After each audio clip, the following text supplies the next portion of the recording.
No vídeo anterior, nós fizemos comentários sobre o sofrimento incomparável de Jesus, o sofrimento de tristeza que produz morte. Ele disse: a minha alma está profundamente triste até a morte.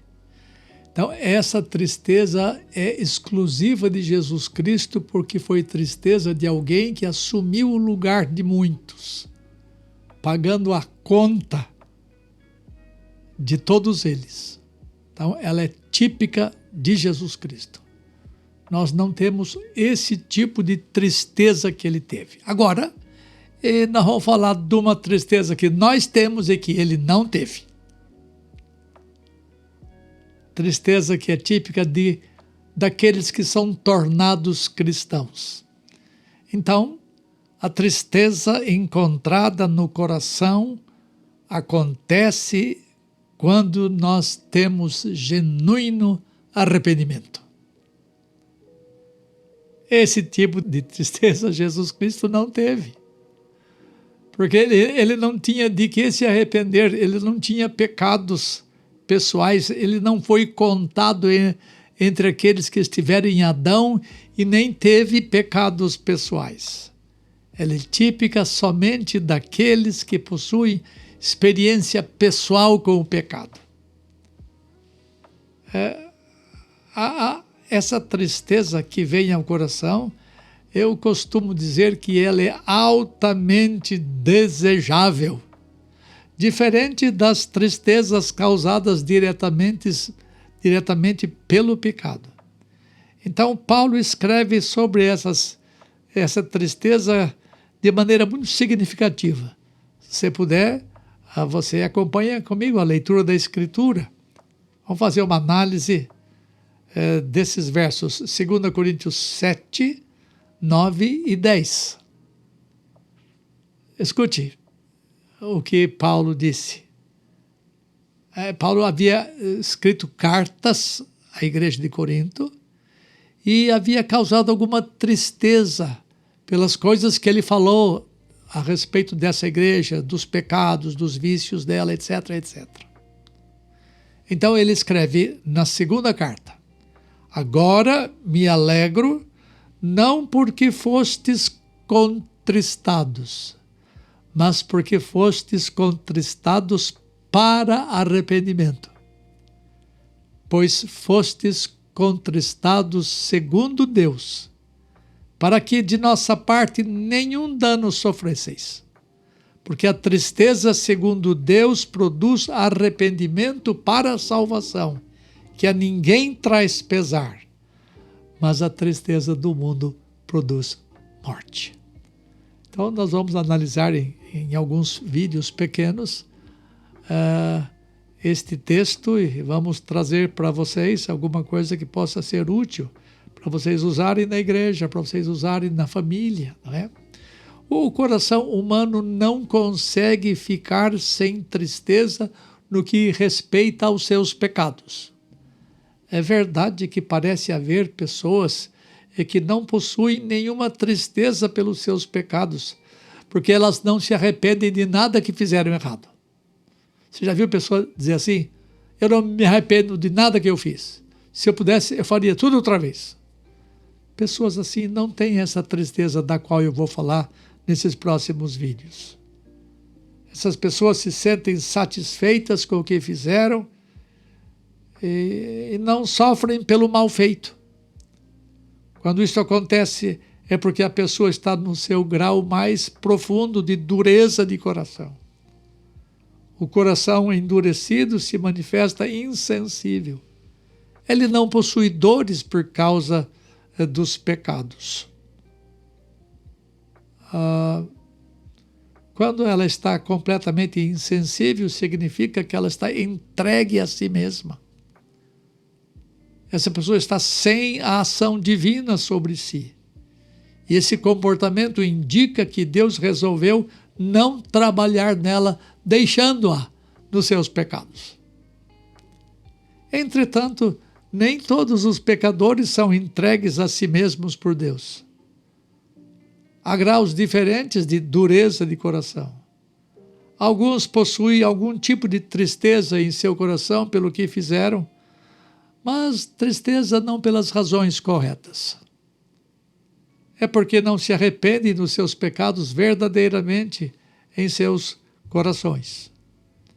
Então vamos analisar o texto, a primeira parte do verso 9, 2 Coríntios 7, 9a.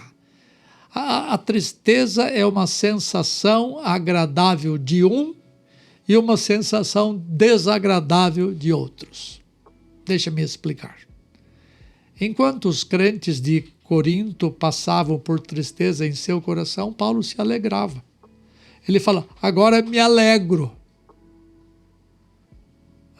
Porque vocês foram, não porque vocês foram contristados, mas ele qualifica a tristeza deles e se alegra na tristeza deles. Paulo tinha alegria não no sofrimento em si, mas por causa de uma tristeza que redundava em bênção muito grande para aqueles que haviam experimentado essa tristeza. De um lado, nós, os pregadores, entendemos a situação do pecador quanto da parte de Deus ele é confrontado com o seu erro. Quando esses pregadores percebem esses movimentos de tristeza na alma dos pecadores, eles passam a possuir uma tendência de se alegrar. E quando eu vejo alguém tendo tristeza por causa de seus pecados, eu falo, yes! É sinal que Deus está fazendo alguma coisa na vida dessas pessoas. Por isso que Paulo fala, eu me alegro por estarem enfrentando pela razão correta essa tristeza. E parece estranho se alegrar com a tristeza dos outros. Entretanto, a alegria de Paulo é plenamente justificável.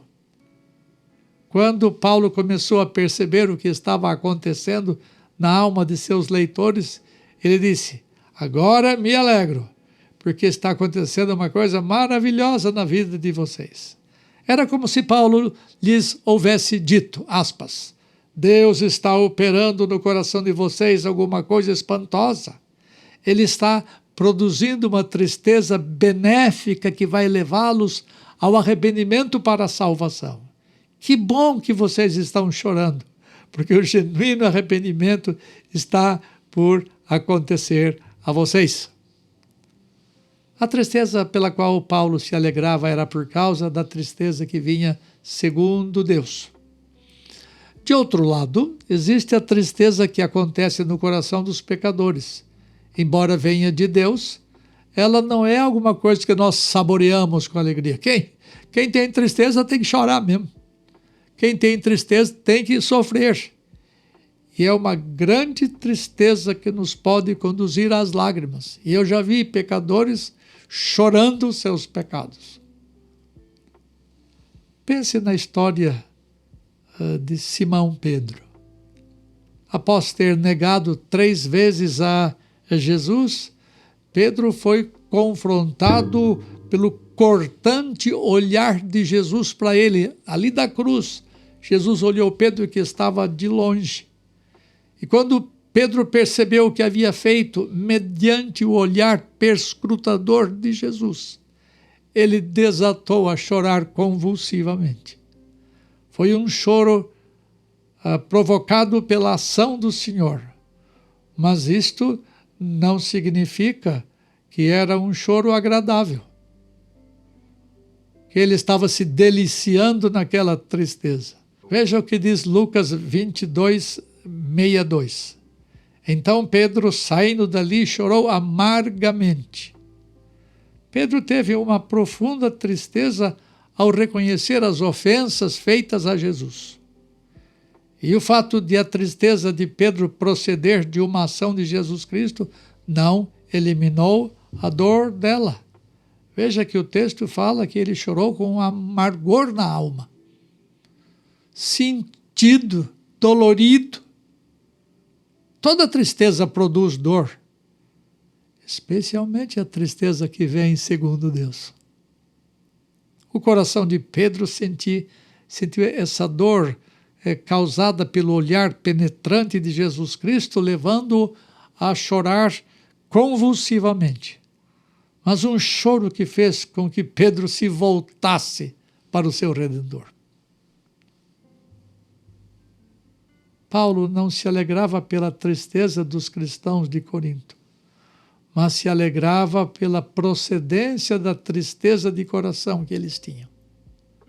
A tristeza causada por Deus causou alegria em Paulo, ao mesmo tempo em que causou tristeza amarga aos crentes de Corinto. Essa tristeza é uma mistura de tristeza que temos por ter pecado, mas uma tristeza que produz arrependimento, porque é uma tristeza que procede de Deus. E é por causa dessa tristeza que Paulo se alegra. No contexto de Atos dos Apóstolos, pode-se ver o poder da pregação abatendo os corações de forma positiva.